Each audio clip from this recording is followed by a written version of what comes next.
নবজাতককে কাপড় দিয়ে জড়ানো এবং গরম রাখার পদ্ধতি। জন্মের পরে মাতৃগর্ভের তাপমাত্রা ও বাইরের পরিবেশের তাপমাত্রা আলাদা থাকে, তাই নবজাতককে সঠিকভাবে কাপড় দিয়ে জড়িয়ে রাখলে শরীরের প্রয়োজনীয় তাপমাত্রা বজায় থাকে।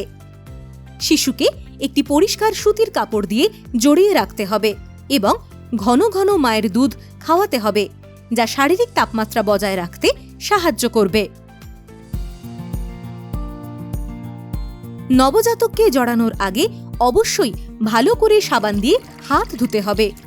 একটি 1 মিটার বাই 1 মিটার চৌকো আকৃতির পরিষ্কার কাপড় নিয়ে শুকনো জায়গায় রাখতে হবে। কাপড়ের একটি কোণ নিন এবং শিশুর মাথা ঢেকে রাখার জন্য প্রয়োজন মতন ভাঁজ করুন। শিশুকে কাপড়ের ওপর এমনভাবে রাখতে হবে যাতে মাথাটি কাপড়ের ভাঁজ করা অংশের মধ্যে থাকে।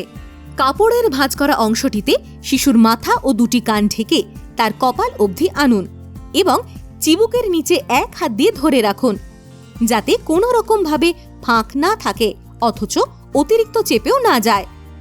তারপর অন্য হাত দিয়ে পায়ের দিকের কাপড়টি বুকের ওপর আনুন, যাতে পুরো শরীর ঢেকে যায়।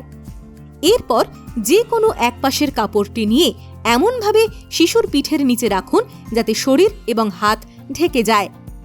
একইভাবে শরীরের অন্য দিক ও কাপড় দিয়ে মুড়ে দিন। খেয়াল রাখতে হবে যাতে পিঠের দিকের কাপড়টি ভাঁজ না হয়ে যায়। আবহাওয়া অনুযায়ী শিশুকে অতিরিক্ত পোশাক বা কম্বল দিয়ে ঢাকা দেওয়া যেতে পারে। শিশুর মুখটি ছেড়ে মাথা, কান, হাত এবং পা ঢেকে রাখতে হবে।